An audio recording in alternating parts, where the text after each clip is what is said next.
Bonjour, bienvenue dans ce nouveau numéro consacré uniquement à la partie situation. J'ai extrait quelques points de notre finale afin de voir et de rappeler quelques grands principes et de voir surtout les avantages et les inconvénients de rester au fond en double. D'abord, voyons les conséquences pour le relanceur. Première solution, il peut tout à fait retourner croisé comme il en a l'habitude, avec l'immense avantage de ne pas risquer d'être intercepté. Petit rappel au passage concernant l'essuie-glace, le principe, votre joueur est hors terrain, vous venez couvrir bien sûr le centre afin de ne pas laisser une trop grande zone facile à toucher.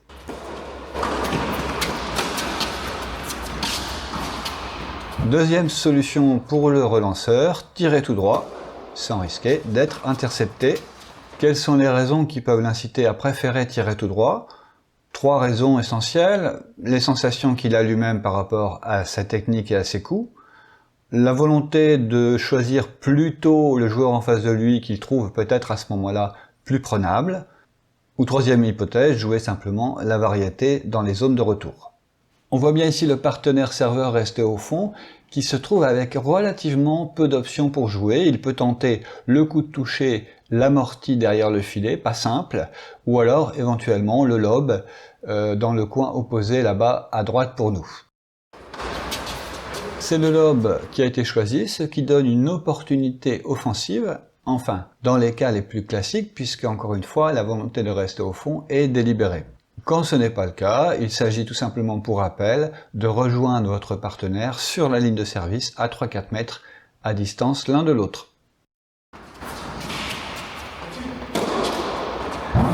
Troisième solution pour le relanceur, incontestablement la meilleure, long et centré entre les deux joueurs. De cette façon, vous n'ouvrez pas d'angle, et là en plus dans ce cas-là, vous touchez le revers du droitier qui se trouve avec assez peu d'options pour jouer son coup. Encore une fois, ça peut être le coup de toucher, mais très difficile, l'amorti à droite derrière le filet, ou encore le lob de l'autre côté, qui doit être bien touché aussi, parce que le joueur qui est au filet n'est pas très collé au filet.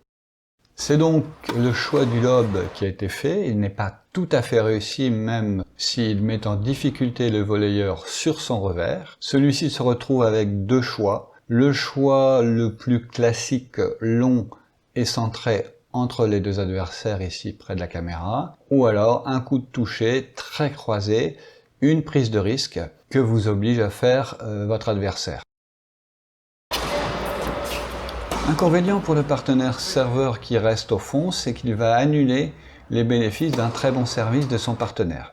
La croix verte ici représente la place classique du partenaire serveur. Le relanceur, lui, va pouvoir défendre même sur un très bon service, sans risquer d'être intercepté encore une fois. Le partenaire serveur a eu le temps cette fois de se décaler coup droit, mais il n'a pas un choix énorme, il peut tout simplement tirer tout droit long devant le joueur resté au fond en face. Le partenaire a fait plutôt le choix d'un lob et il ne l'a pas réussi, ce qui va donner l'opportunité au volleyeur d'avoir de nouveau deux choix, encore une fois long et centré entre les deux, ou alors plus difficile, plus risqué, le coup croisé derrière le filet, en sachant, on l'a vu précédemment, que le joueur qui reste au fond, le joueur ici près de la caméra à droite, est très véloce, donc il va falloir faire ça avec beaucoup d'efficacité. C'est l'intérêt de demander à son adversaire de prendre ce risque.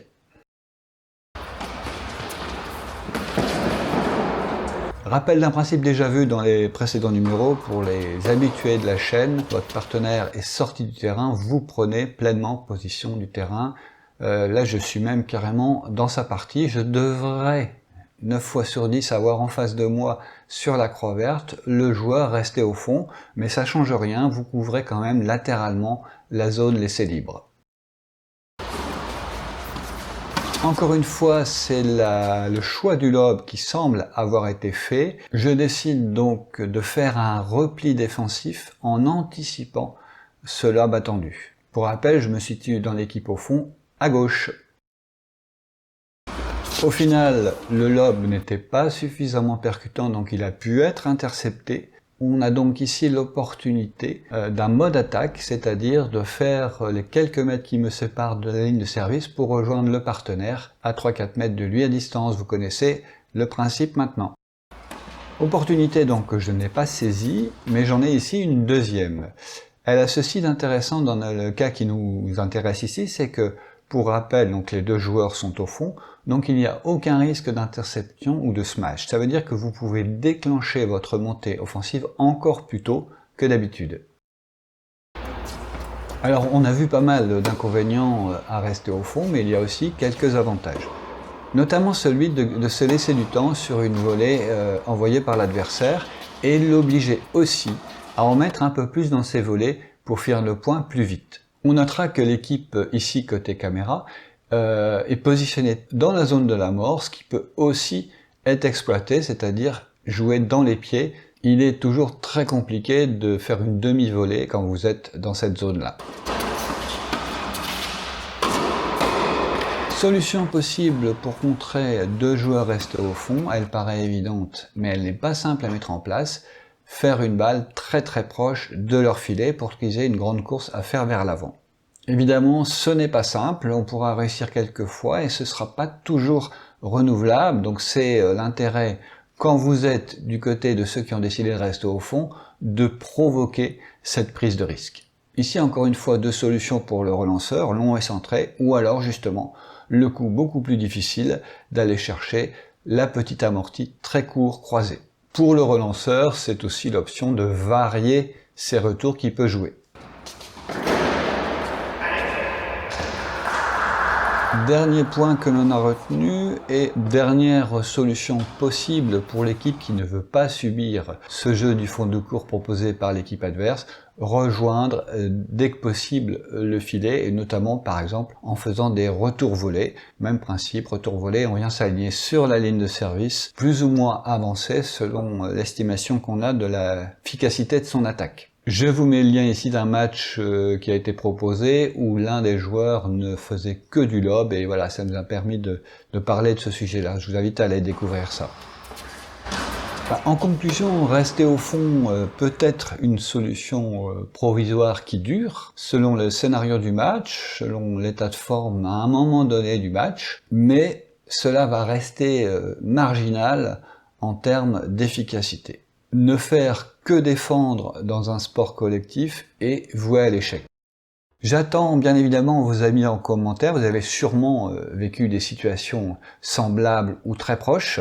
Je suis curieux d'en savoir un peu plus là-dessus. Merci de me suivre, pensez à lâcher un petit pouce pour aider la chaîne, et je vous dis à une prochaine.